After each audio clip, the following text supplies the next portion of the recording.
मैं अपना प्रेरणा स्रोत मानता हूँ। और इसके पहले भी मैं भी कई कंपनी की लड़ाई न्यायालय द्वारा लड़ रहा था। और न्यायालय के आप सारे लोग जानते हो, जहाँ सहारा इंडिया हो, सन 2012 में ऑर्डर हुआ लेकिन लोगों का पैसा नहीं मिला। पल्स में सन 2016 में ऑर्डर हुआ लेकिन पैसा नहीं मिला। बहुत सारी कंपनियां ऐसी थी जिनका न्यायालय द्वारा जनरल ऑर्डर होते हैं लेकिन पैसा किसी को नहीं मिला। और सर, न्यायालय के ऑर्डर के बाद में अगर आप लोग उम्मीद किए हो कि पैसा मिल जाएगा तो इतना आसान नहीं है सर। पैसा अपना किसी को अगर उधार दे दिया जाए आप लोग इधर तो हमें लगता है उससे निकालने में बड़ी मुश्किल होती। और इन ठगों से, इन बेईमानों अंदर आ जाइए चाचा, से आइए, इतना आसान नहीं है। आइए। और दोस्तों, मैं जिस एक्ट की बात करूंगा, इस एक्ट की जानकारी दूंगा सर। सबसे बड़ी बात है कि कुछ ऐसे लोग हैं इस एक्ट को लेकर लोगों को गुमराह कर रहे हैं, लोगों को डरा रहे हैं, लोगों को जो है कंफ्यूज कर रहे हैं।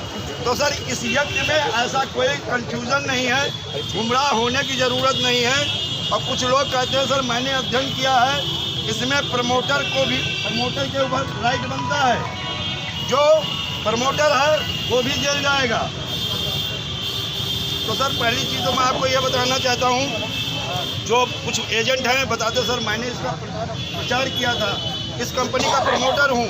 तो सर, पहली जो चीज़ दिमाग से निकाल दीजिएगा, एजेंट कभी दो चीज़ें नहीं बन सकता। पहली चीज़ प्रमोटर नहीं हो सकता है और न ट्रस्टी। तो आप लोग जो लोग अभी दिमाग में कंफ्यूज कर रहे हैं, आपको प्रमोटर बता रहे हैं, सर आप प्रमोटर नहीं हैं और न ट्रस्टी हैं, इसलिए आपके ऊपर किसी प्रकार का कोई राइट नहीं बनता है।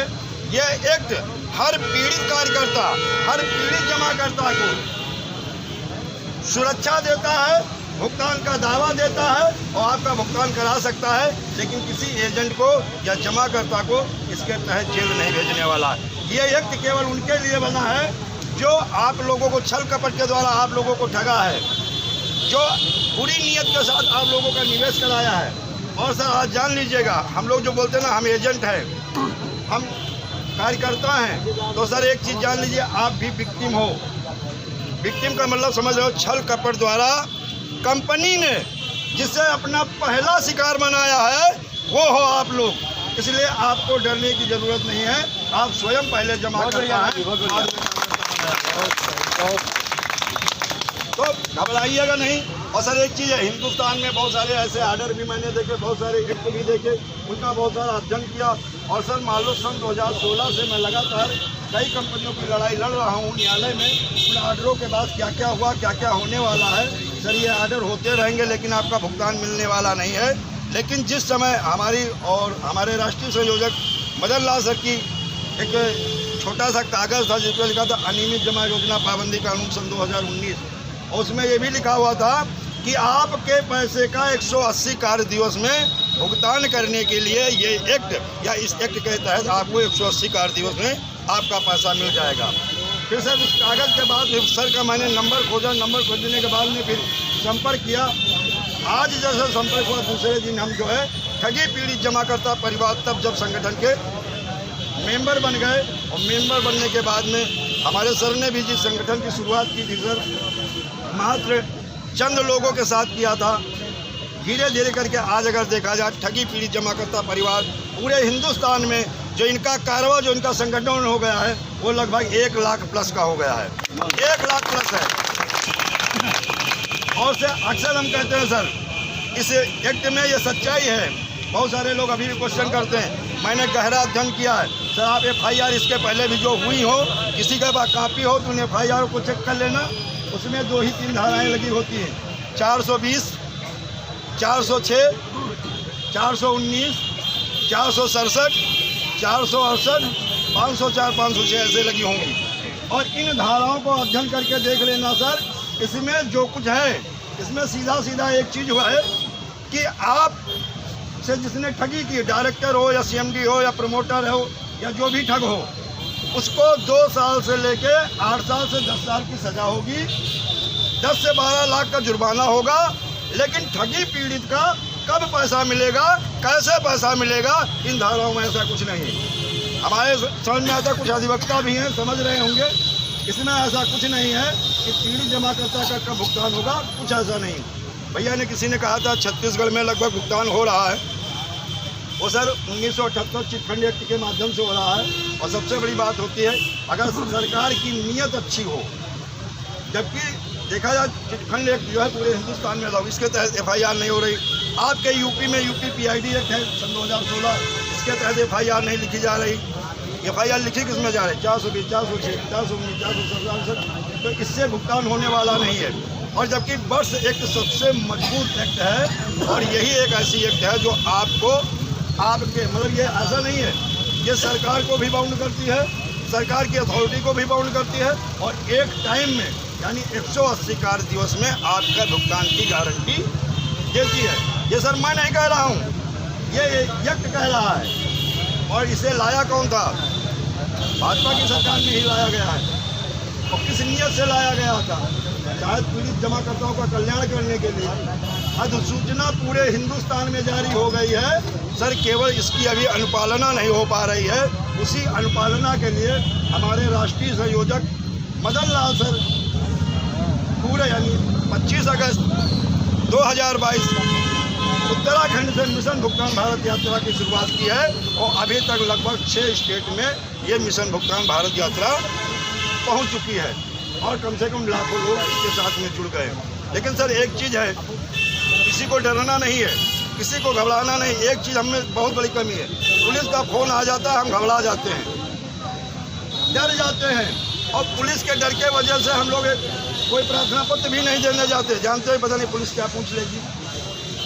सर आप अपराधी नहीं हो, एक चीज़ जान लीजिएगा, इन कंपनियों को लाइसेंस भी सरकार ने दिया था और भुगतान भी सरकार ही करेगी। अब हमारी ठगों से लड़ाई नहीं रही, अब हमारी सीधी लड़ाई सरकार से है। बहुत सारी ऐसी कंपनियां हैं जिनके ऊपर कार्रवाई हुई है, जिनको चाहे सेबी हो, चाहे कोई लिक्विडेटर हो या गवर्नमेंट की कोई अथॉरिटी हो, उनके अकाउंट को फ्रीज किया गया है। वो पैसा आज उन अथॉरिटी के पास है, उनकी प्रॉपर्टी सेल आउट की गई है, वो पैसा अथॉरिटी के पास है। लाइसेंस सरकार ने दिया, बंद सरकार ने करवाया है, अकाउंट सरकार ने फ्रीज किए हैं, तो भुगतान की भी सरकार की जिम्मेदारी है। और अगर आप सारे लोग एकजुट हो गए, 15 नवंबर सन 2022 जो लक्ष्य लिया गया 15 नवंबर 15 लाख, अगर इतने लाख पहुंच गए तो मैं इस चीज़ का विश्वास दिलाता हूं आप लोगों का, 15 नवंबर में एक बड़ी भाई घोषणा हो जाएगी और आपके भुगतान की शुरुआत हो जाएगी। इसकी गारंटी है। भारत माता की, भारत माता की।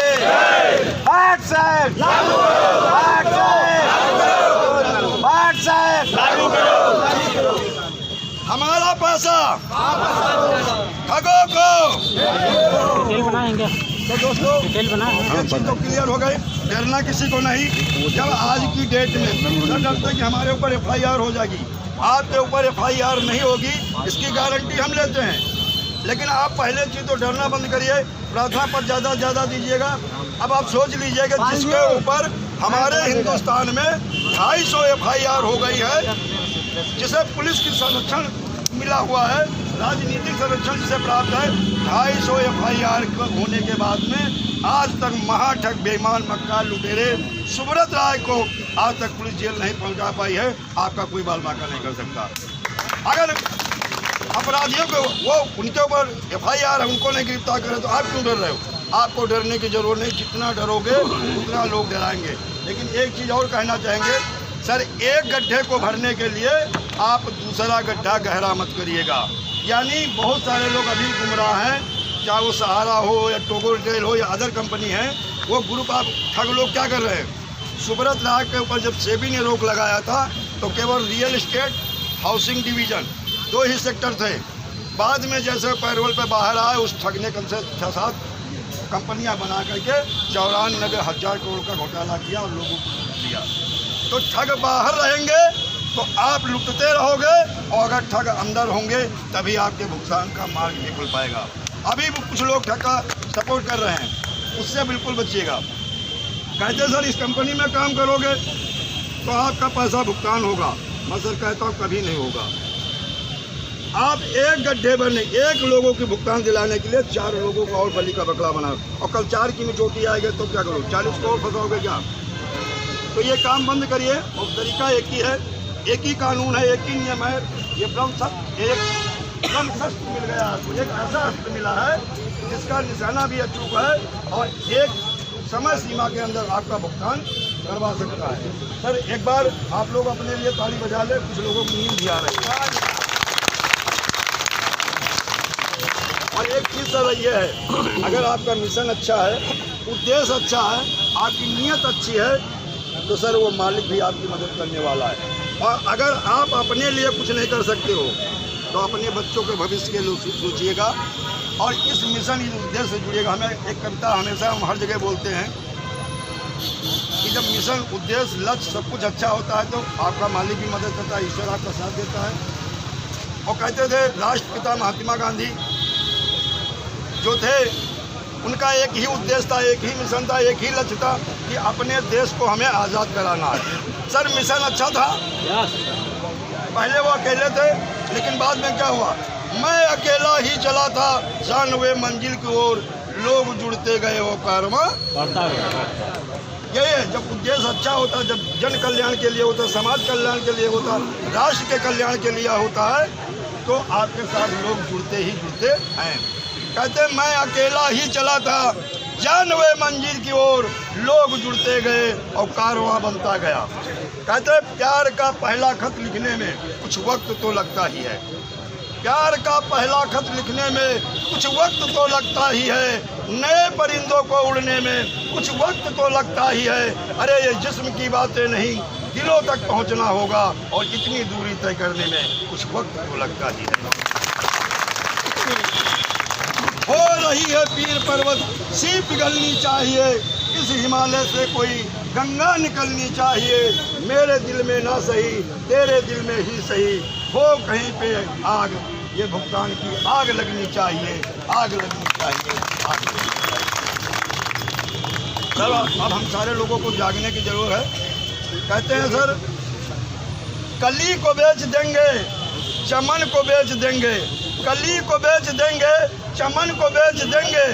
अगर अब भी न जागे मेरे देश के पीड़ित जमा करता और कार्यकर्ता, तो ये ठग और वे भ्रष्ट नेता मेरे वतन को बेच देंगे, वतन को बेच देंगे।